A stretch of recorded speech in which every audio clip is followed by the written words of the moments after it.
Hola y bienvenidos a la Red de la Fe, a un viaje emocionante y revelador a través de los 3 primeros capítulos del Génesis. Estamos a punto de sumergirnos en las páginas iniciales de la Biblia, donde se despliegan los misterios del universo, la creación del mundo y el propósito de la humanidad. Este estudio no es solo una exploración de antiguos textos, es una invitación a entender nuestras raíces más profundas y a descubrir cómo estos primeros capítulos aún resuenan en nuestras vidas hoy. Al adentrarnos en estos capítulos, seremos testigos de la majestuosidad de Dios en acción, de la creación del cielo y la tierra, de la separación de las aguas, de la emergencia de la vida en toda su diversidad. Veremos cómo Dios, en su sabiduría infinita, preparó un mundo perfecto y cómo formó al ser humano a su imagen y semejanza, dándole un lugar especial en la creación.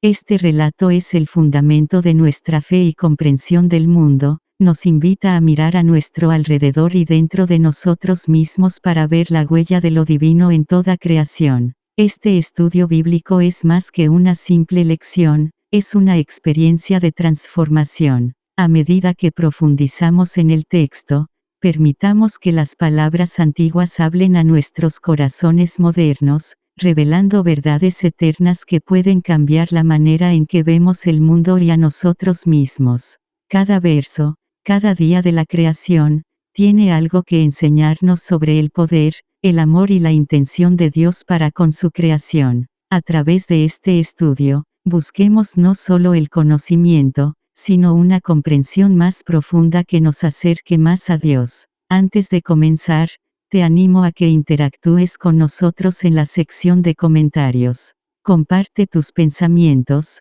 preguntas o reflexiones a medida que avanzamos en este estudio. Además, si aún no lo has hecho, no olvides suscribirte a la Red de la Fe y activar las notificaciones para no perderte futuros estudios bíblicos y contenido relacionado. Así que, mientras abrimos las páginas de este antiguo libro, permitamos que la palabra de Dios no hable, que sus enseñanzas nos moldeen y que el viaje del Génesis se convierta en nuestro propio viaje hacia una mayor comprensión y una fe más profunda. Bienvenidos a la historia de la creación. Juntos, exploraremos cómo estos antiguos textos siguen siendo relevantes, cómo pueden iluminar nuestro camino y cómo pueden inspirar cambios verdaderos en nuestras vidas. Así que siéntense, abran sus corazones y sus mentes, y prepárense para ser asombrados, inspirados y transformados por el poder de la palabra de Dios.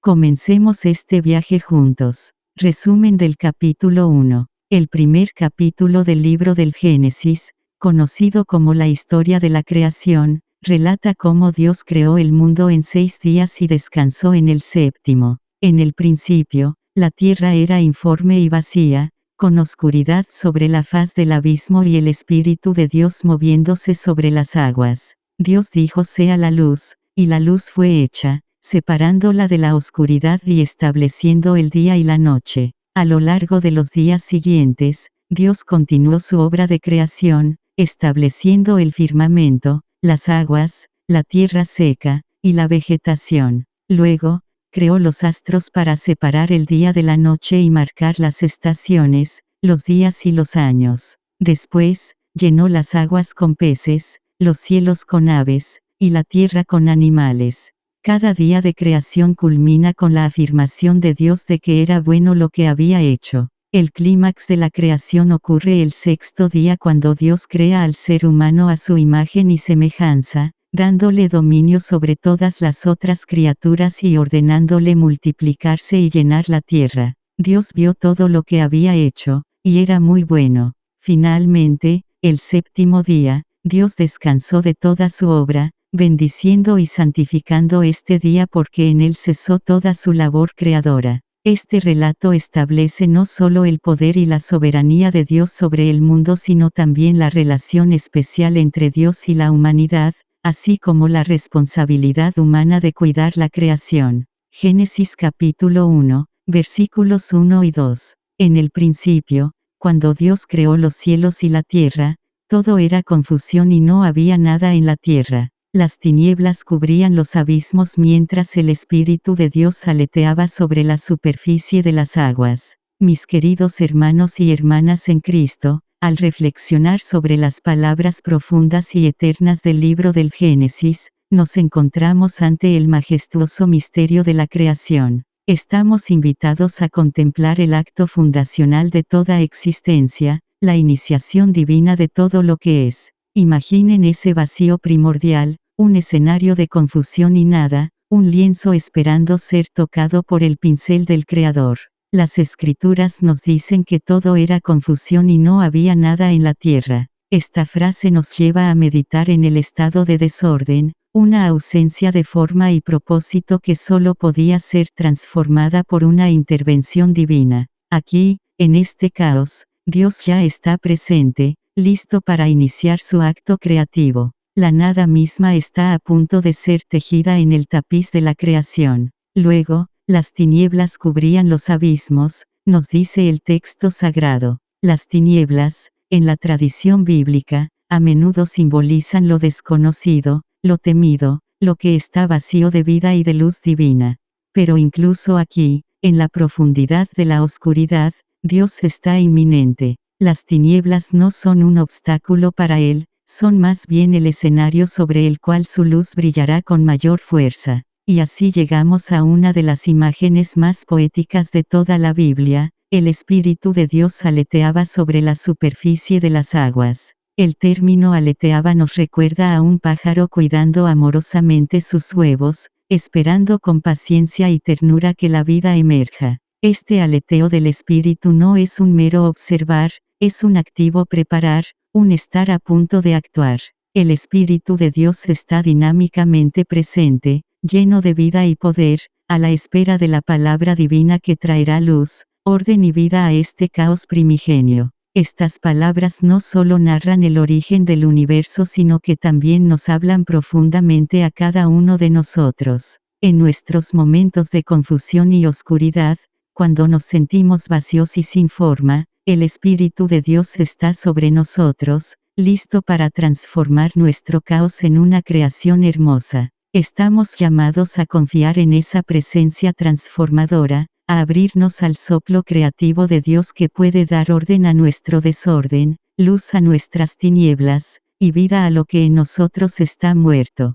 Que estas palabras del Génesis nos recuerden siempre que no hay oscuridad demasiado profunda, confusión demasiado grande, o vacío demasiado vasto que no pueda ser tocado y transformado por el poder y la presencia amorosa de Dios. Amén. Versículos del 3 al 5. Dijo Dios: haya luz, y hubo luz. Dios vio que la luz era buena, y separó la luz de las tinieblas. Dios llamó a la luz día y a las tinieblas noche. Atardeció y amaneció, fue el día primero. Estas palabras no son meramente descriptivas, son explosivamente creativas. Con ellas, Dios no solo propone una idea, sino que ejecuta una acción que penetra la totalidad del vacío y la oscuridad previa. La luz surge, no como un simple fenómeno físico, sino como un símbolo de claridad, verdad y bondad. Es la primera ordenación hacia el orden y la belleza, un presagio de todo lo que vendrá después. Dios ve esta luz y reconoce su bondad.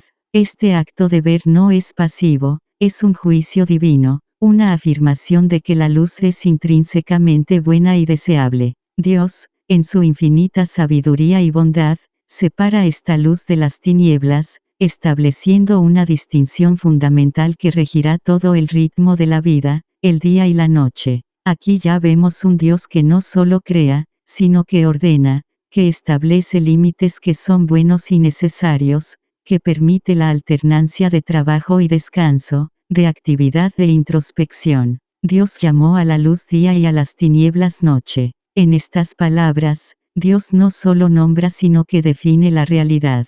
El día y la noche no son conceptos arbitrarios, sino designaciones divinas que rigen el tiempo y la experiencia humana. Son marcos dentro de los cuales se desarrolla toda la vida, ritmos que dan forma a nuestra existencia, recordándonos que somos parte de un orden creado, sostenido y amado por Dios. Y así, atardeció y amaneció, fue el día primero. Este versículo marca el final del primer día, pero también el comienzo de todo lo que conocemos. El atardecer y el amanecer encapsulan la promesa divina de continuidad y renovación. Cada día que pasa es un testimonio del primer día, una reafirmación de que, en el principio, Dios intervino en la nada para traer luz, y que esa luz sigue brillando, disipando tinieblas, trayendo esperanza y nueva vida. En nuestra propia vida, cada amanecer puede recordarnos este primer amanecer divino.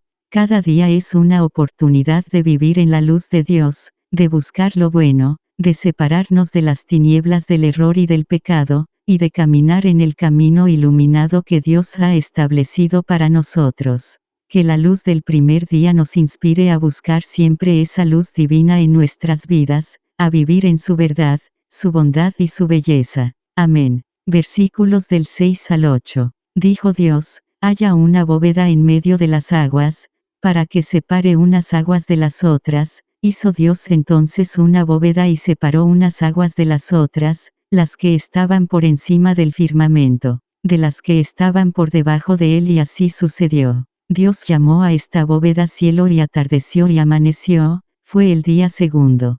Continuando nuestra reflexión sobre el relato de la creación, nos adentramos en la profundidad y el misterio del segundo acto de Dios. Aquí, presenciamos el ordenamiento divino del caos acuático. Dios no solo llena el vacío con luz, sino que ahora introduce una estructura, una distinción dentro de la creación. La bóveda, o firmamento, no es solo un elemento físico, es un principio ordenador que divide, que categoriza, que establece límites dentro de la vastedad del cosmos. Reflexionemos sobre el significado de esta bóveda. Dios separa las aguas de arriba de las de abajo. Este acto simboliza la providencia y el cuidado divinos, estableciendo un hábitat adecuado para la vida que está por venir. Esta separación crea el cielo y la tierra, el espacio donde se desarrollará toda la historia de la redención, desde el jardín del Edén hasta la Nueva Jerusalén. En cada gota de lluvia que cae del cielo y en cada manantial que brota de la tierra, recordamos este acto fundacional. Dios llamó a esta bóveda cielo. En nombrar el firmamento, Dios no solo le asigna una función, sino que también lo santifica, lo pone aparte como parte integral de su buena creación. El cielo, desde entonces, no solo es una parte de nuestra realidad física, sino también un símbolo del orden y la belleza divinos, un recordatorio constante del poder y la providencia de Dios. Cada vez que levantamos la vista al cielo, recordemos este momento de creación, esta manifestación del amor y la majestuosidad de Dios. Y así, atardeció y amaneció, fue el día segundo. El cierre de este día, al igual que el primero, es un testimonio del orden continuo que Dios está estableciendo. Con cada día que pasa, Dios no solo está construyendo el mundo en el que vivimos, sino también trazando el vasto tapiz de su plan redentor. Cada atardecer y cada amanecer es un recordatorio de ese segundo día, una invitación a recordar y reverenciar el orden y la belleza que Dios ha implantado en el corazón mismo de la creación. Hermanos y hermanas, mientras continuamos meditando en estos actos creativos de Dios, permitamos que cada mirada al cielo, cada soplo de aire fresco, cada gota de lluvia nos recuerde el firme propósito y el inmenso amor de Dios, manifestados desde el principio de los tiempos. Dejemos que nuestro asombro y nuestra adoración por estas maravillas nos lleven a una mayor fe y a una vida más consagrada a Él, quien hizo el cielo y la tierra. Amén. Versículos del 9 al 13. Dijo Dios, júntense las aguas de debajo de los cielos en un solo depósito, y aparezca el suelo seco, y así fue. Dios llamó al suelo seco tierra y al depósito de las aguas mares, y vio Dios que esto era bueno.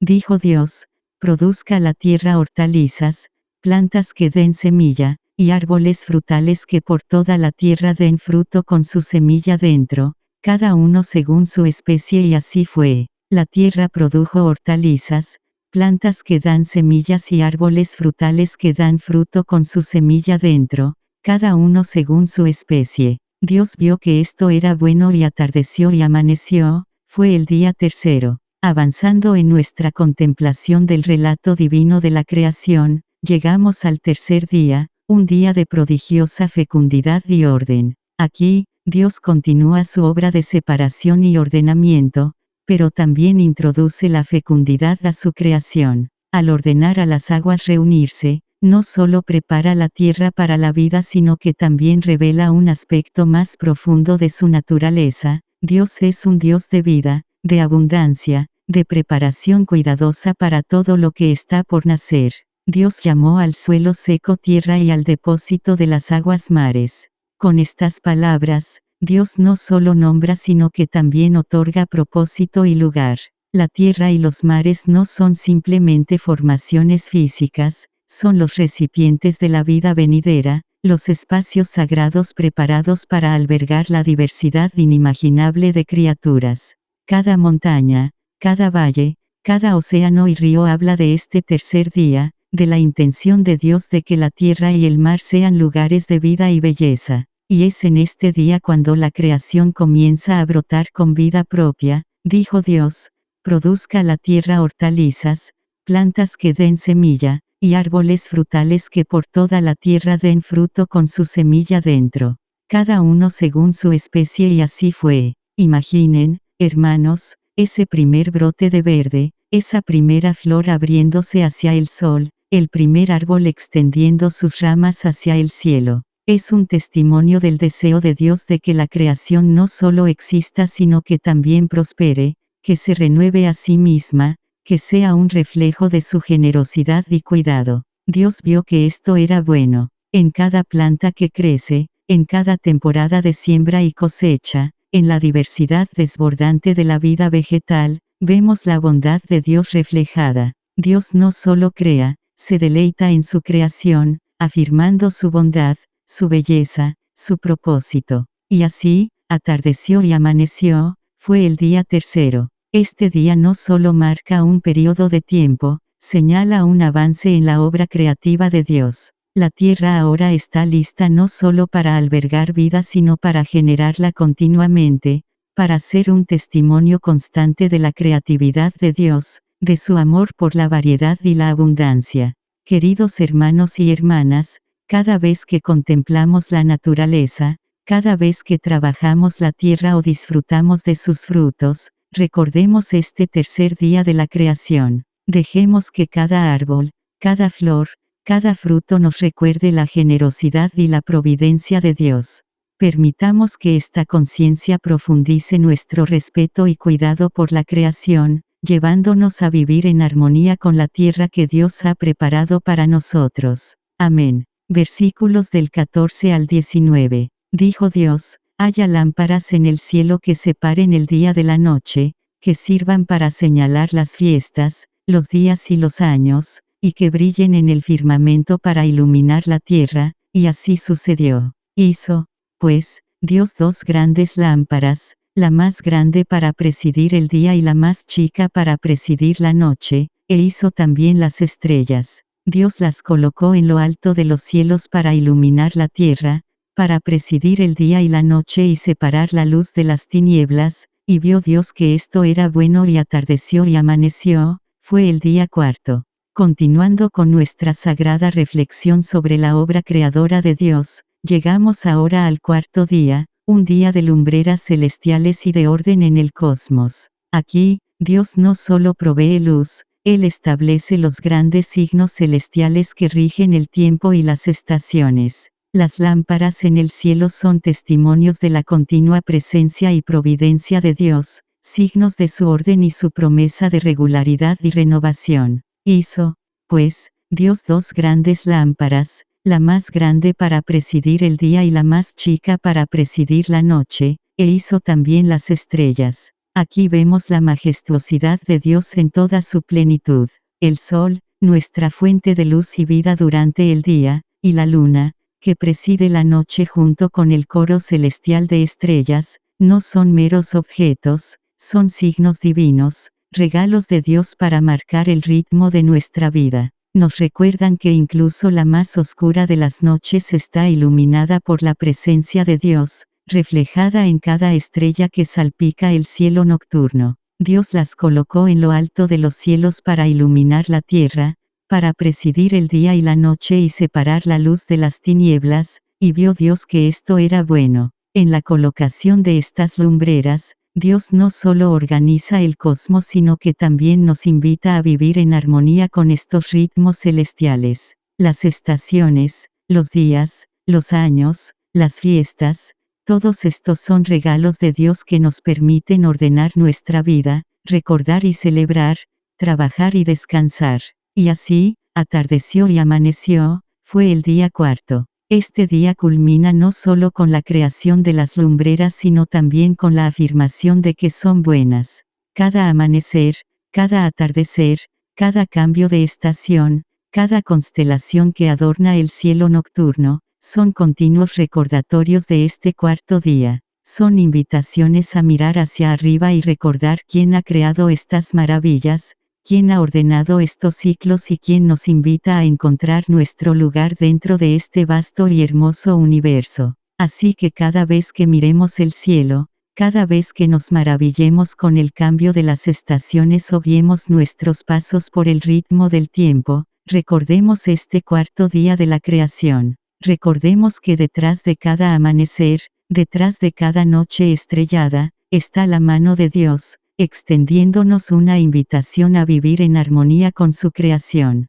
a maravillarnos con su orden y a encontrar en esos ciclos un reflejo de su amor y fidelidad constante. Amén. Versículos del 20 al 23. Dijo Dios, llénense las aguas de seres vivientes y revoloteen aves sobre la tierra y bajo el firmamento. Dios creó entonces los grandes monstruos marinos y todos los seres que viven en el agua según su especie, y todas las aves, según su especie, y vio Dios que todo ello era bueno. Los bendijo Dios, diciendo, crezcan, multiplíquense y llenen las aguas del mar, y multiplíquense asimismo las aves sobre la tierra. Y atardeció y amaneció, fue el día quinto. Contemplemos un día de vida desbordante en los mares y en los cielos. Este mandato divino es un acto de generosidad sin límites, un deseo de llenar el vacío con una abundancia de vida. Dios, en su inagotable creatividad, no solo puebla la tierra y los cielos,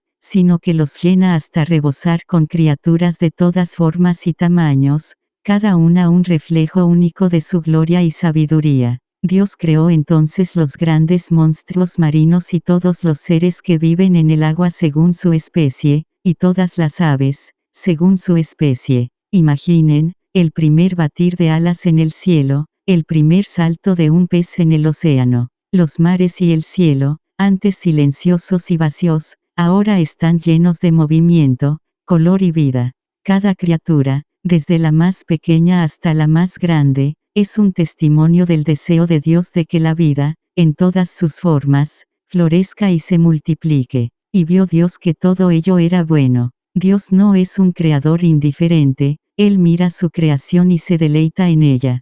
Cada pez, cada ave, es una obra de arte divina, un motivo de alegría celestial.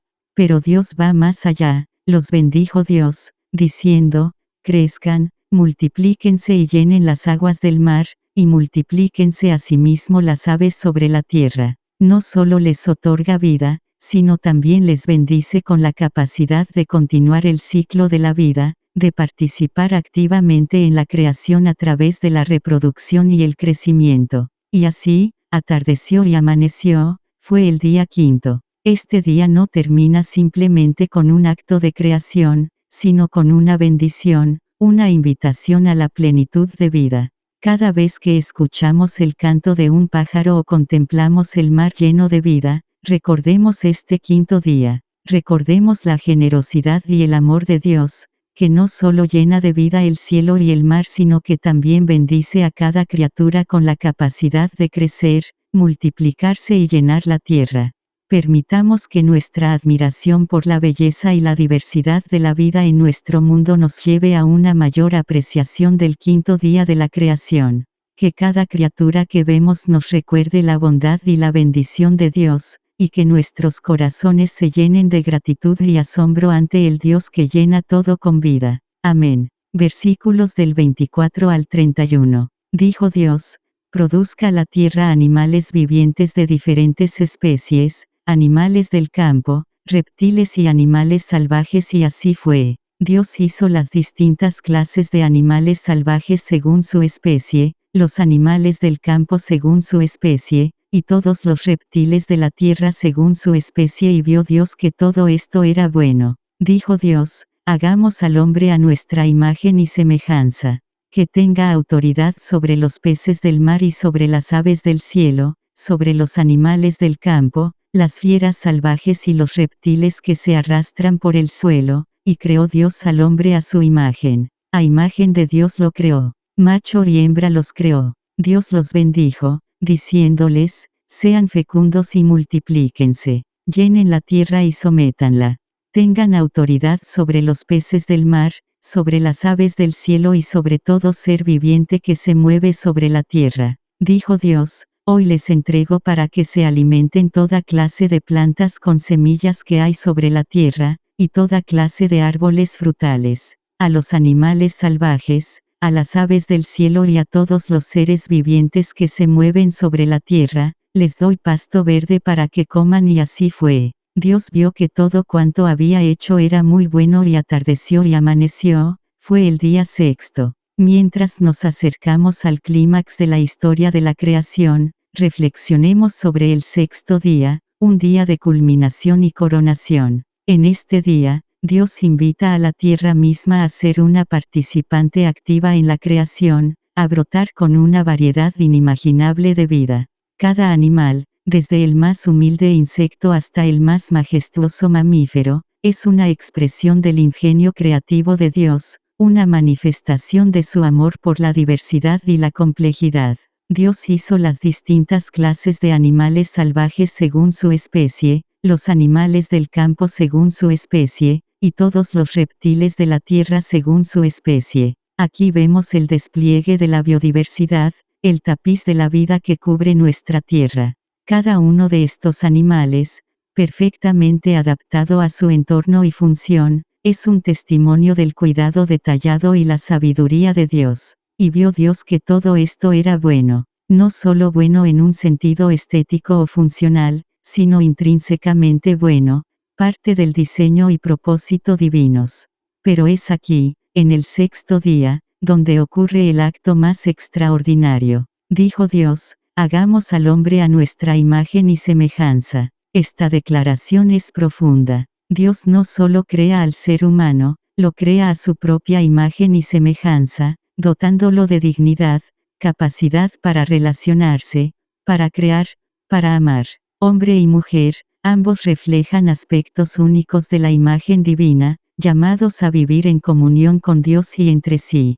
Que tenga autoridad sobre los peces del mar y sobre las aves del cielo, sobre los animales del campo, las fieras salvajes y los reptiles que se arrastran por el suelo. Esta autoridad no es una licencia para la explotación, sino un mandato de mayordomía. Somos llamados a cuidar, proteger y administrar sabiamente la creación, a vivir en armonía con todos los seres vivos. Dios los bendijo, diciéndoles: sean fecundos y multiplíquense, llenen la tierra y sométanla. Esta bendición es un llamado a la responsabilidad, a la colaboración en la obra continua de la creación, a ser co-creadores con Dios en el cuidado y la preservación de nuestro mundo. Y así, Dios vio que todo cuanto había hecho era muy bueno, y atardeció y amaneció, fue el día sexto. Este muy bueno es un sello de perfección divina. Todo lo creado en estos 6 días forma un todo armónico, interconectado y lleno de propósito. La creación no es solo el escenario de nuestra existencia, es una revelación del amor y el poder de Dios, un testimonio de su deseo de que vivamos en relación con Él y con todo lo creado. Que este relato de la creación nos inspire a mirar el mundo y a cada ser humano con asombro, respeto y amor. Que nos motive a vivir de manera que honremos la imagen de Dios en nosotros y en los demás, y a cuidar de este hermoso mundo que nos ha sido confiado. Amén. Capítulo 2. Resumen. El segundo capítulo del Génesis proporciona detalles adicionales sobre la creación, centrándose en la formación del hombre y del jardín del Edén. A diferencia del relato panorámico del primer capítulo, este capítulo nos lleva a un momento más íntimo, donde Dios forma al hombre del polvo de la tierra y sopla en sus narices aliento de vida. Así, el hombre se convierte en un ser viviente, destacando la relación especial y directa entre la humanidad y Dios. Dios procede a plantar un jardín en Edén, hacia el este, donde sitúa al hombre. Este jardín es una morada de belleza y abundancia, con árboles frutales de todo tipo y un río que lo riega, dividiéndose en 4 grandes ríos. Dentro del jardín, se encuentran el árbol de la vida y el árbol de la ciencia del bien y del mal, estableciendo el escenario para eventos futuros. Es en este entorno idílico donde el hombre tiene la tarea de cultivar y cuidar el jardín, mostrando su papel como cuidador de la creación de Dios. El capítulo también describe la creación de la mujer, marcando el primer relato de la compañía y relación humana. Al no encontrar una ayuda adecuada para el hombre entre los animales, Dios hace que el hombre caiga en un profundo sueño, toma una de sus costillas y forma a la mujer. Al despertar, el hombre reconoce a la mujer como hueso de sus huesos y carne de su carne, estableciendo una relación de igualdad y unidad. Este relato subraya la importancia de las relaciones humanas, la complementariedad entre el hombre y la mujer, y el inicio de la familia como núcleo de la sociedad. Génesis 2. Versículos del 1 al 3. Así estuvieron terminados el cielo, la tierra y todo lo que hay en ellos. El séptimo día Dios tuvo terminado su trabajo, y descansó en ese día de todo lo que había hecho. Bendijo Dios el séptimo día y lo hizo santo, porque ese día descansó de sus trabajos después de toda esta creación que había hecho. Un día de consumación y santidad. Este versículo nos habla de una obra completada, un diseño perfecto y acabado. Todo lo que necesitaba ser creado ha sido traído a la existencia, el vasto universo y la más pequeña criatura, todos forman parte de este gran tapestry divino. El séptimo día Dios tuvo terminado su trabajo, y descansó en ese día de todo lo que había hecho. Aquí, hermanos y hermanas, encontramos a un Dios que descansa. Este descanso divino no es por fatiga, sino una pausa deliberada, un modelo sagrado para nosotros. Dios se detiene para contemplar y disfrutar su creación, estableciendo un ritmo de trabajo y reposo que es vital para toda la vida. Este descanso es una invitación a reconocer que no somos dueños de la creación, sino cuidadores de ella, y que debemos también detenernos, contemplar y disfrutar de la obra de Dios. Bendijo Dios el séptimo día y lo hizo santo, porque ese día descansó de sus trabajos después de toda esta creación que había hecho. Dios no solo descansa, bendice este día y lo hace santo. El séptimo día se convierte así en un símbolo de la relación entre Dios y su creación, un recordatorio constante de nuestra dependencia de Él y un llamado a la santidad. Es un tiempo apartado para la reflexión, la gratitud, la adoración y el rejuvenecimiento. Este día santo nos recuerda que la vida no es solo un frenesí de actividad y producción, sino un ciclo sagrado de trabajo y descanso. Estamos invitados a entrar en el descanso de Dios, a dejar de lado nuestras propias obras y preocupaciones, y a renovarnos en su presencia. El descanso es esencial no solo para nuestro bienestar físico y mental, sino también para nuestra salud espiritual. Es un tiempo para recordar quiénes somos y de quién somos, para realinear nuestras vidas con el propósito y el orden divinos. Que el séptimo día sea para nosotros un recordatorio constante del amor de Dios, de su señorío sobre la creación y de nuestra vocación a vivir en armonía con Él y con todo lo creado. Que cada semana, al celebrar nuestro propio día de descanso, recordemos y revivamos el descanso bendito de Dios, y que en ese descanso encontremos renovación, perspectiva y gracia para nuestras vidas. Amén. Versículos del 5 al 8. No había sobre la tierra arbusto alguno, ni había brotado aún ninguna planta silvestre, pues Yahvé Dios no había hecho llover todavía sobre la tierra. y tampoco había hombre que cultivara el suelo 6 e hiciera subir el agua para regar toda la superficie del suelo 7. Entonces Yahvé Dios formó al hombre con polvo de la tierra, luego sopló en sus narices un aliento de vida, y existió el hombre con aliento y vida. 8. Yahvé Dios plantó un jardín en un lugar del oriente llamado Edén, y colocó allí al hombre que había formado. Volvamos un poco atrás en el relato de la creación, a un momento antes del surgimiento de la vegetación y la vida tal como la conocemos. La tierra está en espera, lista para recibir la vida, pero aún está quieta, silenciosa, expectante. Este momento de anticipación nos habla de la providencia y el tiempo perfecto de Dios. Nada surge hasta que Él lo decreta, todo está en sus manos, esperando su momento preciso. En este escenario aún inerte, pues Yahvé Dios no había hecho llover todavía sobre la tierra, y tampoco había hombre que cultivara el suelo. Aquí vemos la interdependencia planificada por Dios entre la tierra y el hombre. No solo está preparando un hogar para el hombre, sino que también tiene un propósito para él, cultivar y cuidar la creación. Sin embargo, antes de que el hombre pueda cumplir con este propósito, Dios debe primero darle vida. Entonces Yahvé Dios formó al hombre con polvo de la tierra, luego sopló en sus narices un aliento de vida, y existió el hombre con aliento y vida.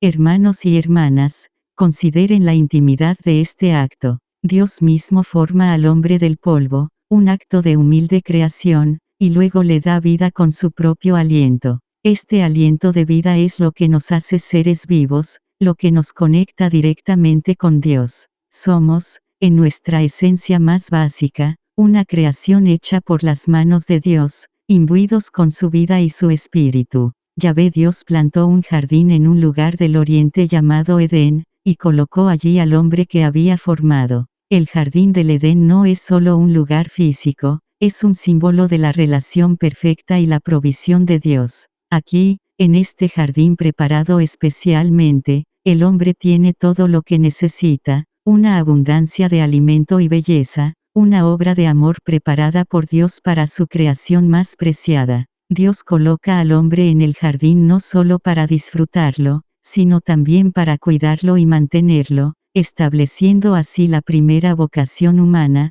ser cuidadores y guardianes de la creación de Dios. Este relato nos recuerda nuestra propia origen divina y nuestro propósito en la tierra. Somos creados por Dios, vivificados por su aliento, y colocados en un mundo lleno de belleza y oportunidades. Estamos llamados a ser mayordomos de esta creación, a cuidarla y cultivarla, a vivir en armonía con todo lo que Dios ha hecho. Que la memoria de nuestra creación divina y nuestro propósito sagrado nos inspire a vivir cada día con gratitud, responsabilidad y amor por toda la creación. Amén. Versículos del 9 al 14. Yahvé Dios hizo brotar del suelo toda clase de árboles, agradables a la vista y buenos para comer. El árbol de la vida estaba en el jardín, como también el árbol de la ciencia del bien y del mal. Del Edén salía un río que regaba el jardín y se dividía en 4 brazos. El primero se llama Pisón, y corre rodeando toda la tierra de Evila donde hay oro, oro muy fino. Allí se encuentran también aromas y piedras preciosas. El segundo río se llamaba Gihón y rodea la tierra de Cus. El tercer río se llama Tigris, y fluye al oriente de Asiria, y el cuarto río es el Eufrates. Este versículo nos habla de un Dios que se deleita en la belleza y en la abundancia. Los árboles no son solo para sustento, sino también para deleite, mostrando la generosidad y la preocupación de Dios por el placer y el bienestar del hombre.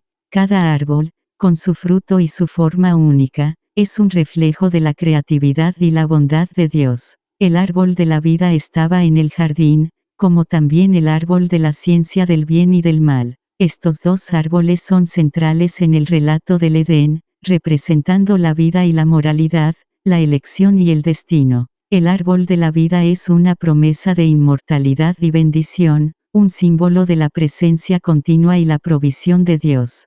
Por otro lado, el árbol de la ciencia del bien y del mal representa la capacidad humana para elegir, para obedecer o desobedecer a Dios, y las consecuencias que esa elección conlleva. Del Edén salía un río que regaba el jardín y se dividía en 4 brazos. Este río no es solo una fuente de agua, sino también una imagen de la provisión y la fecundidad que fluyen de Dios. El agua, que da vida y sostiene todas las cosas, es un símbolo de la gracia que se derrama del Edén, un lugar de comunión con Dios, a toda la creación. Los 4 ríos, con sus nombres y destinos, nos hablan de la extensión de esta bendición divina, alcanzando y enriqueciendo diferentes tierras y pueblos. El primero, el Pisón, con su oro fino, aromas y piedras preciosas, habla de la riqueza y variedad de la creación. El Gijón, que rodea la tierra de Cus, el Tigris,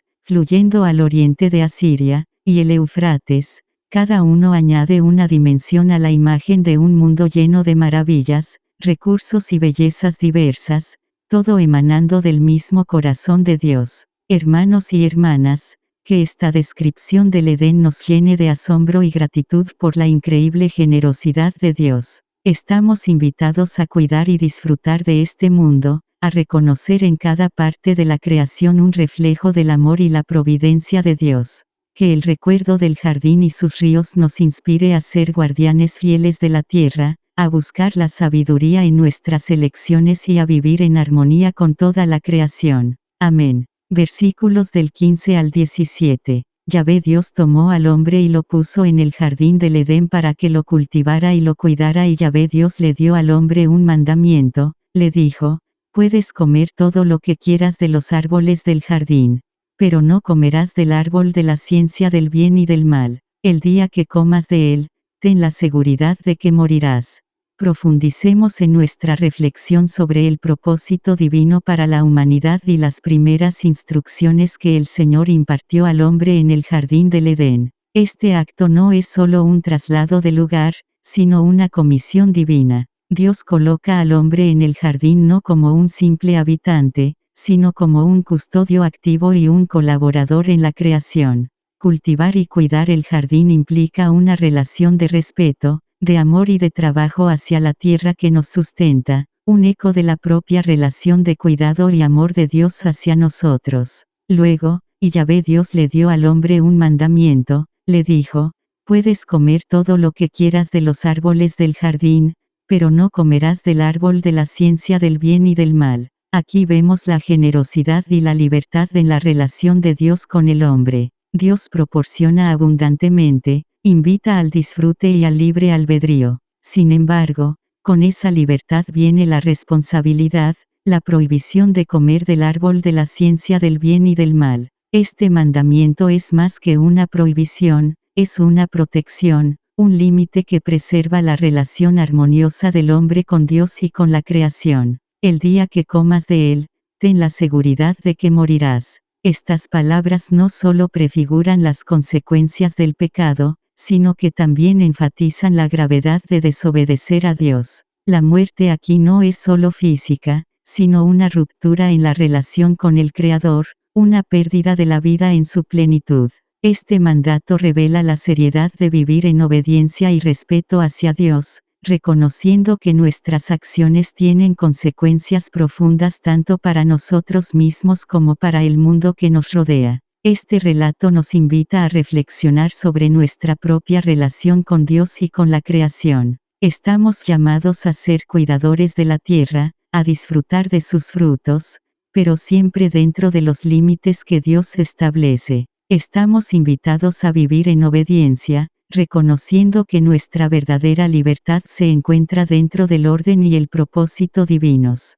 Que recordemos siempre la responsabilidad que tenemos de cuidar y cultivar, no solo el jardín físico de nuestro entorno, sino también el jardín espiritual de nuestras almas, creciendo en amor, sabiduría y obediencia a Dios. Amén. Versículos del 18 al 20. Dijo Yahvé Dios: no es bueno que el hombre esté solo. Le daré, pues, un ser semejante a él para que lo ayude. Entonces Yahvé Dios formó de la tierra a todos los animales del campo y a todas las aves del cielo, y los llevó ante el hombre para que les pusiera nombre, y el nombre de todo ser viviente había de ser el que el hombre le había dado. el hombre puso nombre a todos los animales, a las aves del cielo y a las fieras salvajes. Pero no se encontró a ninguno que fuera a su altura y lo ayudara. Aquí vemos a Dios reconociendo la necesidad intrínseca del ser humano de compañía, de una relación que refleje su propia imagen y semejanza. Dios, en su profundo conocimiento del corazón humano, entiende que para cumplir y vivir plenamente nuestro propósito, necesitamos de relaciones significativas y colaborativas. Dios muestra su deseo de que el hombre participe activamente en la creación, involucrándose en el mundo que le rodea. Al nombrar a cada animal, el hombre ejerce una autoridad y una responsabilidad dadas por Dios, una señal de mayordomía y comprensión. Sin embargo, aunque esta tarea le da al hombre un propósito y una conexión con la creación, Dios ve más allá, y el nombre de todo ser viviente había de ser el que el hombre le había dado. El hombre puso nombre a todos los animales, a las aves del cielo y a las fieras salvajes. A través de este acto, el hombre entiende y se relaciona con cada criatura, pero algo aún falta. Pero no se encontró a ninguno que fuera a su altura y lo ayudara. Aunque los animales son compañía y están bajo su cuidado, ninguno es igual o complementario al hombre en la manera que Dios desea. Ninguna criatura por sí sola cumple el anhelo profundo de compañía igualitaria, de una ayuda idónea que esté a su par. Este reconocimiento divino de la necesidad de una relación más profunda, más íntima y más equiparable para el hombre habla del deseo de Dios de que no solo vivamos, sino que prosperemos en relaciones que reflejen la comunión y el amor que Él mismo nos ofrece. No estamos hechos para la soledad, sino para vivir en una comunidad y relación que enriquezca, apoye y refleje la imagen divina en cada uno de nosotros. Este pasaje nos recuerda que en la búsqueda de relaciones y comunidad, estamos reflejando un anhelo divino impreso en nuestro ser. Estamos llamados a reconocer y vivir en la interdependencia, en el amor y en el respeto mutuo, buscando siempre aquellas relaciones que nos edifican y nos acercan más al diseño original de Dios para nuestras vidas. Amén. Versículos del 21 al 23. Entonces Yahvé hizo caer en un profundo sueño al hombre y éste se durmió. Le sacó una de sus costillas y rellenó el hueco con carne. De la costilla que Yahvé había sacado al hombre, formó una mujer y la llevó ante el hombre. Entonces el hombre exclamó: Esta sí es hueso de mis huesos y carne de mi carne. Esta será llamada varona porque del varón ha sido tomada. En este estado de reposo, en este profundo sueño, el hombre es preparado para recibir uno de los mayores regalos de Dios, la compañía de un ser hecho a su imagen y semejanza, un ser que sería su igual y complemento. Le sacó una de sus costillas y rellenó el hueco con carne. De la costilla que Yahvé había sacado al hombre, formó una mujer.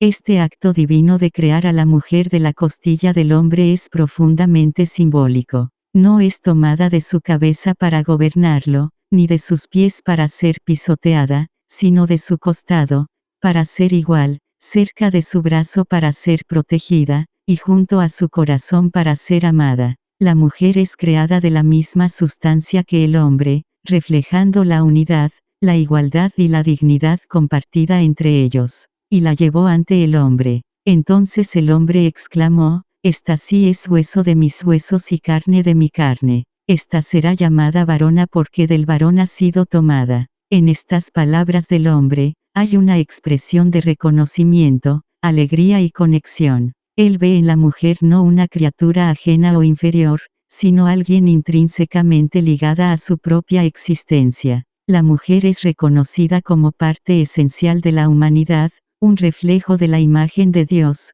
tan vital y valiosa como el hombre mismo. Este relato nos enseña sobre el origen divino de la relación entre el hombre y la mujer. Nos muestra que fuimos creados para estar en relación unos con otros, para ser ayudantes y compañeros, para vivir en una unidad que refleje la relación amorosa y cooperativa dentro de la Trinidad. La creación de la mujer de la costilla del hombre es un recordatorio de que en nuestras relaciones más cercanas, estamos llamados a tratar a los demás con amor, respeto y dignidad, reconociendo la imagen de Dios en cada persona. Que este entendimiento de nuestra creación mutua y propósito compartido nos guíe en todas nuestras relaciones, especialmente en las más íntimas. Que aprendamos a vivir juntos en amor, respeto y armonía, reflejando en nuestras vidas la unidad y el amor que Dios mismo estableció desde el principio. Amén. Versículo 24 y 25. Por eso el hombre deja a su padre y a su madre para unirse a su mujer, y pasan a ser una sola carne. Los dos estaban desnudos, hombre y mujer, pero no sentían vergüenza. Este versículo nos revela el profundo significado del matrimonio y la unión conyugal según el plan de Dios. El hombre y la mujer, en su unión matrimonial, están llamados a dejar sus vidas anteriores para iniciar una nueva vida juntos, en una unión tan íntima y profunda que son descritos como una sola carne. Esta unidad no es solo física, sino también espiritual y emocional, reflejando la íntima comunión que Dios desea tener con su creación. Los dos estaban desnudos, hombre y mujer, pero no sentían vergüenza. En esta frase hay una expresión de inocencia, transparencia y confianza completa. Antes de la caída, el hombre y la mujer estaban en perfecta armonía entre sí y con Dios.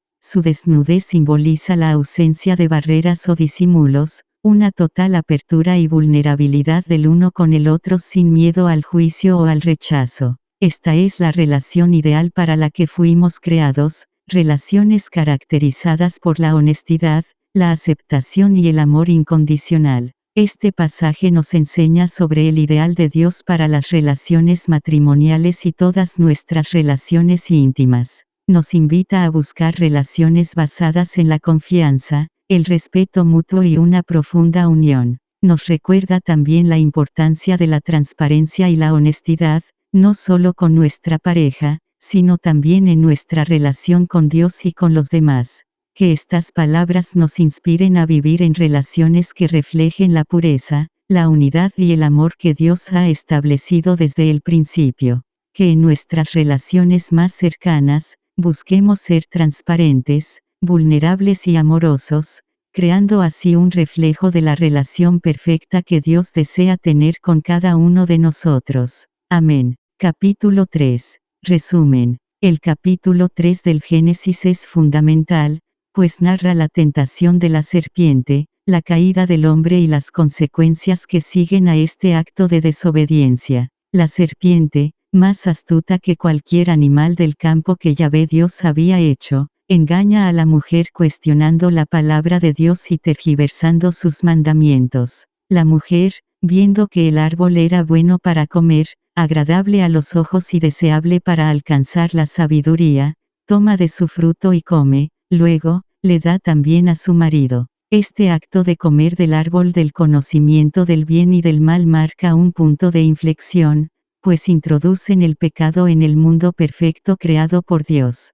Inmediatamente después de su desobediencia, ambos se dan cuenta de su desnudez y tejen hojas de higuera para cubrirse. Su relación íntima y transparente se ve afectada por la vergüenza y el miedo. Cuando Dios los llama, se esconden entre los árboles del jardín, evidenciando la ruptura en la relación entre la humanidad y Dios. Al ser confrontados por Dios, Adán culpa a la mujer, y la mujer a la serpiente, ilustrando cómo el pecado trae consigo la culpa y la evasión de responsabilidades. Dios entonces declara las consecuencias de su desobediencia. A la serpiente, la maldice más que a todos los animales y predice la enemistad eterna entre la serpiente y la descendencia de la mujer. A la mujer, le pronuncia dolores aumentados en el parto y una relación compleja con su marido. Al hombre, le dicta que el suelo será maldito por su causa y que deberá trabajar arduamente para obtener alimento, hasta que vuelva a la tierra de la que fue tomado. Estas maldiciones no solo afectan a los primeros seres humanos, sino que tienen implicaciones duraderas para toda la humanidad y el mundo natural. Finalmente, Dios realiza el primer acto de redención haciendo ropa de pieles para Adán y su mujer, cubriendo su desnudez y vergüenza. Sin embargo, para prevenir que el hombre coma del árbol de la vida y viva para siempre en su estado pecaminoso, Dios lo expulsa del jardín del Edén. Se establece un querubín y una espada flameante que giran en todas direcciones para guardar el camino al árbol de la vida. Este capítulo no solo narra el origen del pecado y la muerte, sino que también establece el tema de la redención y la esperanza que se desarrollará a lo largo de toda la Biblia. Génesis 3. Versículos del 1 al 3. La serpiente era el más astuto de todos los animales del campo que Yahvé Dios había hecho. Dijo a la mujer, es cierto que Dios les ha dicho, no coman de ninguno de los árboles del jardín. La mujer respondió a la serpiente, podemos comer de los frutos de los árboles del jardín, pero no de ese árbol que está en medio del jardín. Pues Dios nos ha dicho, no coman de él ni lo prueban siquiera, porque si lo hacen morirán. Este pasaje habla directamente al corazón de nuestra humanidad y al misterio de nuestra libertad.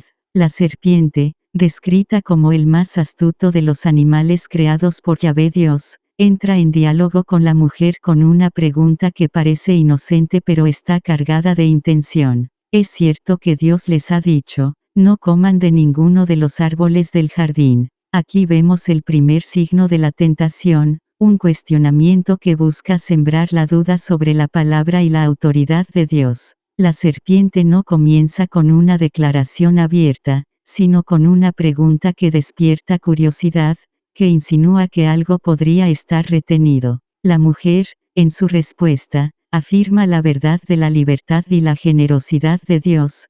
Podemos comer de los frutos de los árboles del jardín. Aquí se nos recuerda que Dios no ha creado al hombre para vivir en restricción arbitraria, sino en libertad y en abundancia. Sin embargo, señala una excepción divina, un solo árbol del cual no deben comer, porque hacerlo significaría desobedecer el mandamiento expreso de Dios y, por ende, incurrir en la muerte. Este diálogo entre la mujer y la serpiente es una representación del eterno conflicto entre la obediencia y la desobediencia, entre la confianza en la providencia de Dios y el deseo de ir más allá de los límites establecidos por Él. La serpiente, en su astucia, no ataca directamente la prohibición, sino que invita a la reflexión sobre ella, sugiriendo una posible injusticia o una retención de la libertad. Este relato nos enseña sobre las sutilezas de la tentación y la importancia de la obediencia a Dios. Nos advierte que la desobediencia tiene consecuencias graves, no solo físicas sino espirituales, y que nuestra libertad verdadera se encuentra en la adherencia a la voluntad de Dios. Nos llama a ser vigilantes y firmes en nuestra fe, a no ser engañados por las medias verdades y a valorar la vida que se nos ha dado dentro de los límites que Dios ha establecido para nuestro bien. Que podamos siempre acercarnos a la palabra de Dios con un corazón humilde y obediente, dispuestos a escuchar y a seguir su guía amorosa. Amén. Versículos del 4 al 6. La serpiente dijo a la mujer, no es cierto que morirán. Es que Dios sabe muy bien que el día en que coman de él, se les abrirán a ustedes los ojos, entonces ustedes serán como dioses y conocerán lo que es bueno y lo que no lo es. A la mujer le gustó ese árbol que atraía la vista y que era tan excelente para alcanzar el conocimiento. Tomó de su fruto y se lo comió y le dio también a su marido que andaba con ella, quien también lo comió. La serpiente, ese ser sutil y engañoso, se enfrenta a la declaración divina de la mortalidad del pecado con una contradicción audaz, no es cierto que morirán. Este es el primer gran engaño, la primera mentira que enfrenta la humanidad.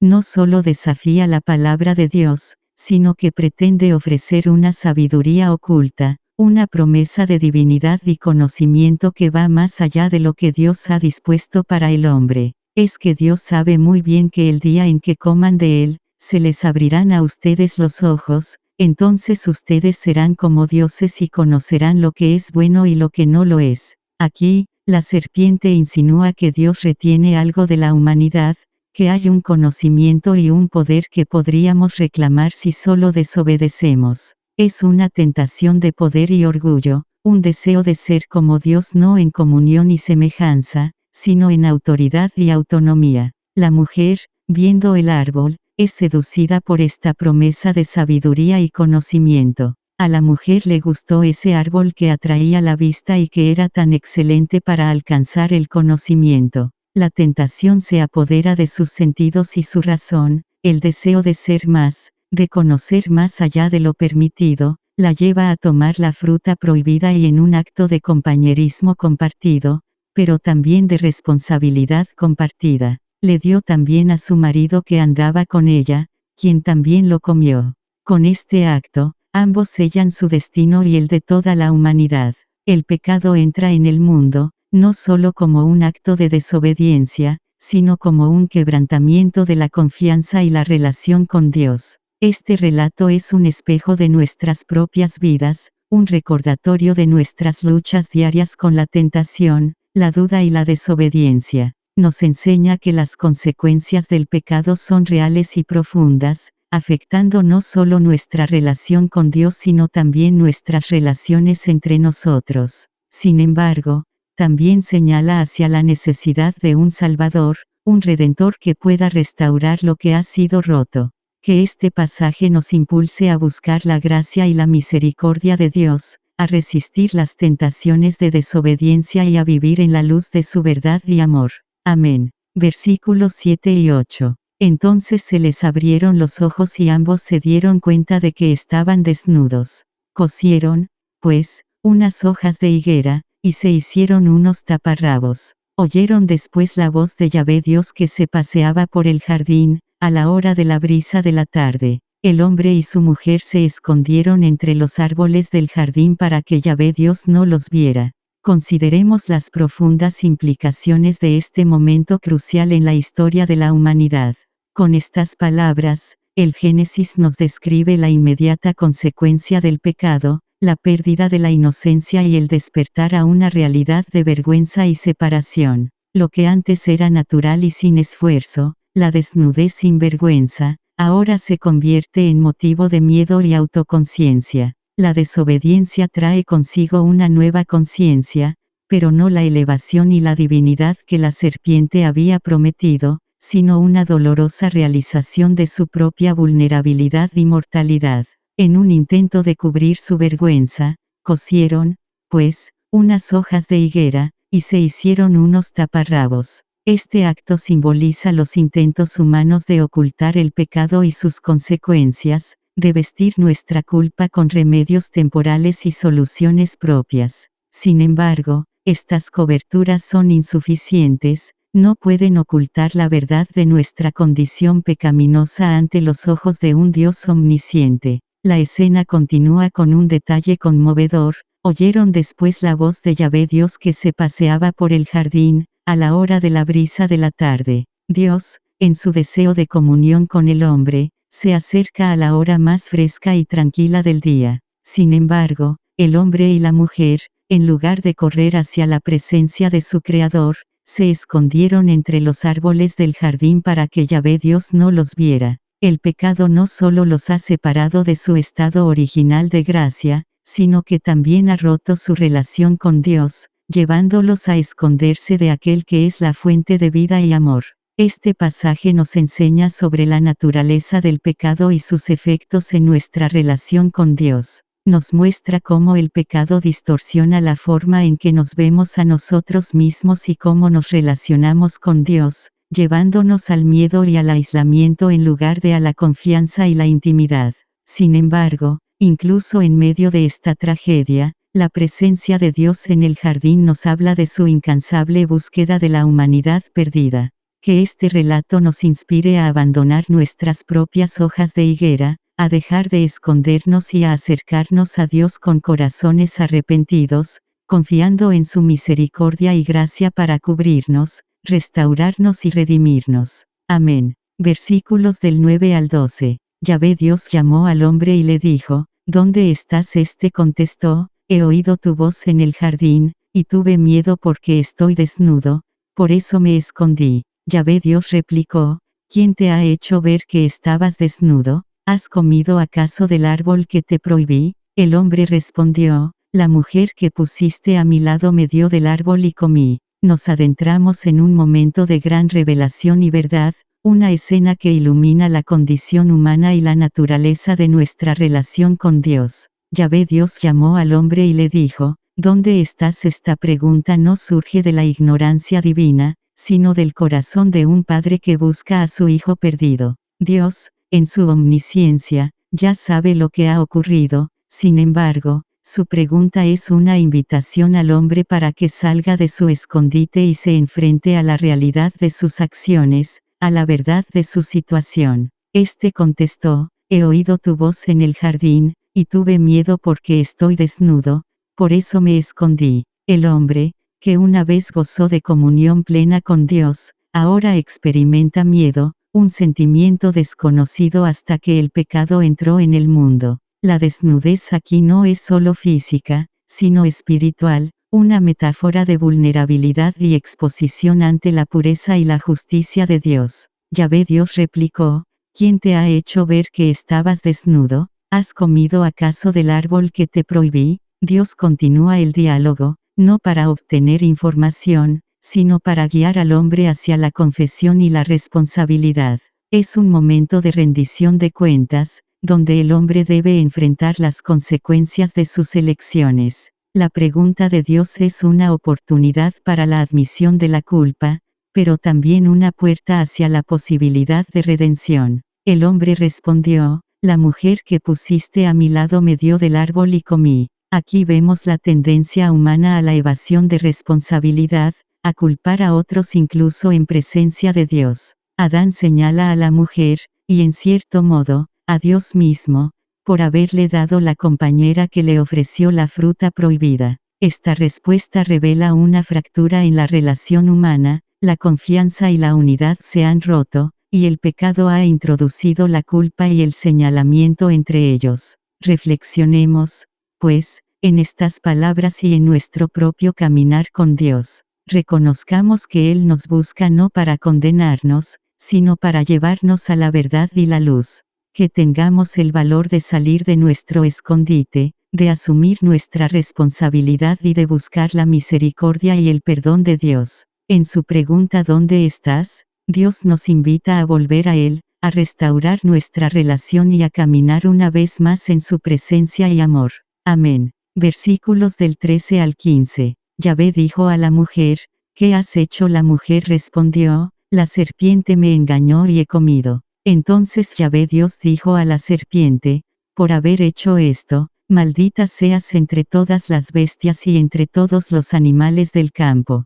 Te arrastrarás sobre tu vientre y comerás tierra por todos los días de tu vida. Haré que haya enemistad entre ti y la mujer, entre tu descendencia y la suya. Ella te pisará la cabeza mientras tú herirás su talón. Yahvé dijo a la mujer, ¿qué has hecho? En esta interrogante no hay simple curiosidad, sino una búsqueda profunda del reconocimiento de la transgresión cometida. La mujer, enfrentada con la consecuencia de su acción, responde, la serpiente me engañó y he comido. En su respuesta, reconocemos la debilidad humana ante la seducción del mal, la tendencia a ser engañados y a seguir un camino que no es el de Dios. Sin embargo, también hay un reconocimiento implícito de la falta cometida, un primer paso hacia la redención. Entonces Yahvé Dios dijo a la serpiente, por haber hecho esto, maldita seas entre todas las bestias y entre todos los animales del campo.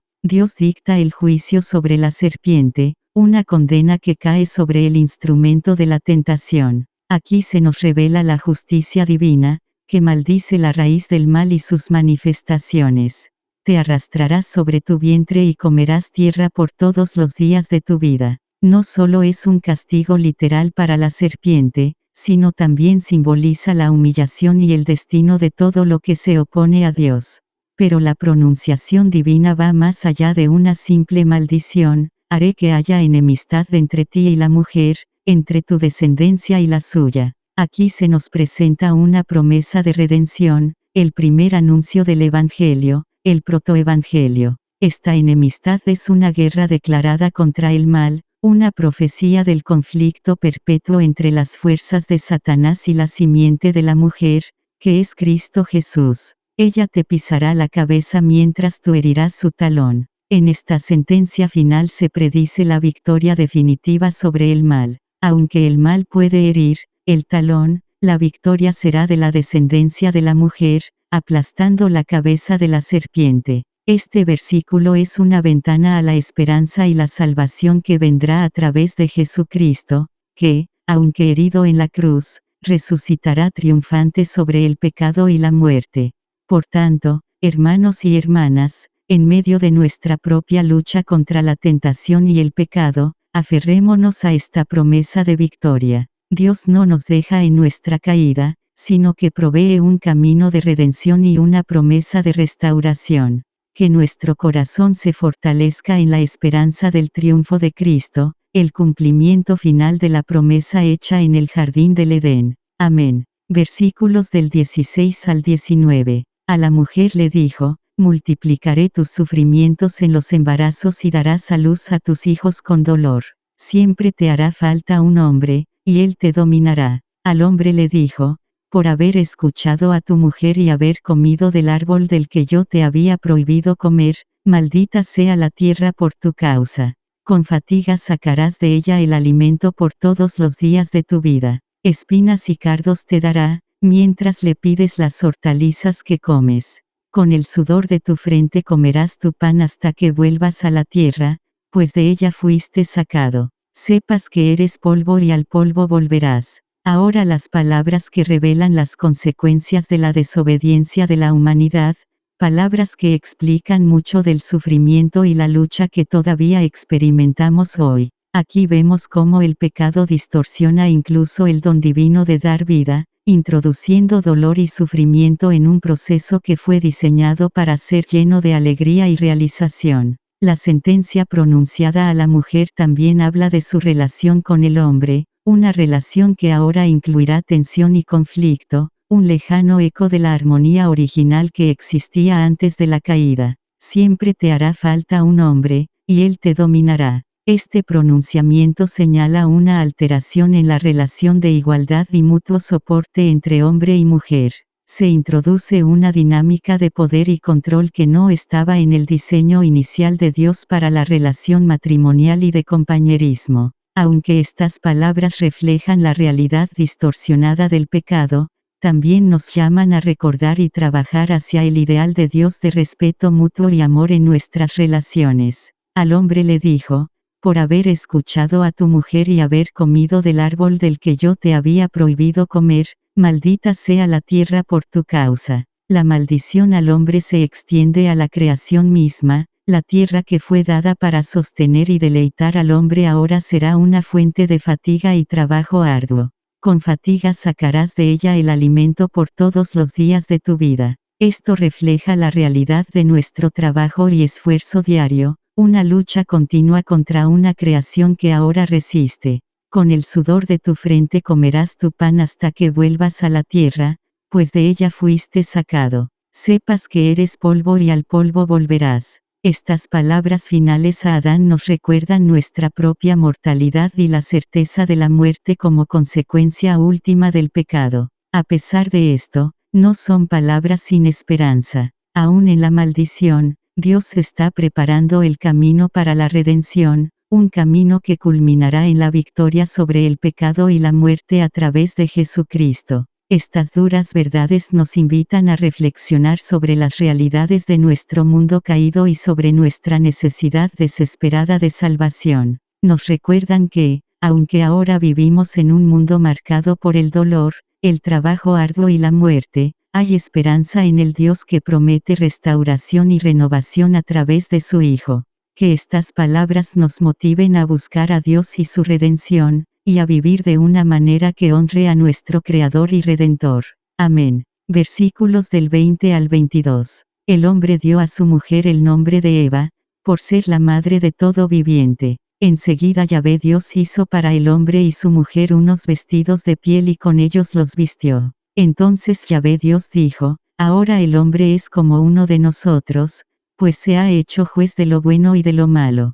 Que no vaya también a extender su mano y tomar del árbol de la vida, pues viviría para siempre. Contemplemos juntos la misericordia y la providencia de Dios incluso en los momentos de corrección. Con este acto, Adán reconoce el papel vital de la mujer en la continuidad de la creación, en la vida que persevera a pesar de la caída. Eva, cuyo nombre evoca vida, se convierte en el vaso a través del cual la promesa de redención y el futuro de la humanidad continuarán. En medio de la sentencia de muerte y la maldición de la tierra, la vida aún se abrirá paso. Enseguida Yahvé Dios hizo para el hombre y su mujer unos vestidos de piel y con ellos los vistió. Aquí vemos un destello de esperanza y cuidado divino. Aunque el hombre y la mujer han pecado, Dios mismo les provee vestimentas, una cobertura para su vergüenza. Este acto de vestirlos es una señal temprana de la gracia de Dios, un precursor del sacrificio y la cobertura que se completarán en la obra redentora de Cristo, quien cubriría el pecado de la humanidad con su sacrificio perfecto. Luego, Yahvé Dios reflexiona sobre la condición del hombre. Ahora el hombre es como uno de nosotros, pues se ha hecho juez de lo bueno y de lo malo. Esta declaración no es tanto una alabanza como una constatación del estado caído del hombre. Haber comido del árbol del conocimiento del bien y del mal ha dado al hombre un conocimiento que lo separa de la inocencia original, un conocimiento que viene con peso y responsabilidad, un conocimiento que sin Dios lleva a la muerte. Que no vaya también a extender su mano y tomar del árbol de la vida, pues viviría para siempre. La decisión de Dios de prevenir que el hombre coma del árbol de la vida y viva eternamente en su estado pecaminoso es una medida de misericordia. En su sabiduría, Dios sabe que la vida eterna sin redención sería una eternidad de desesperación. Por tanto, aunque el acceso al árbol de la vida se niega por ahora, la promesa de vida eterna a través de la redención y la gracia aún está por venir en la plenitud de los tiempos a través de Jesucristo. Este pasaje del Génesis es rico en significado y promesa. Nos muestra que Dios, en su justicia, también es un Dios de gracia y compasión, siempre buscando cubrirnos, redimirnos y finalmente restaurarnos a la vida eterna con Él. Que estas verdades nos guíen y nos consuelen mientras caminamos en este mundo, esperando la plena realización de la promesa de salvación. Amén.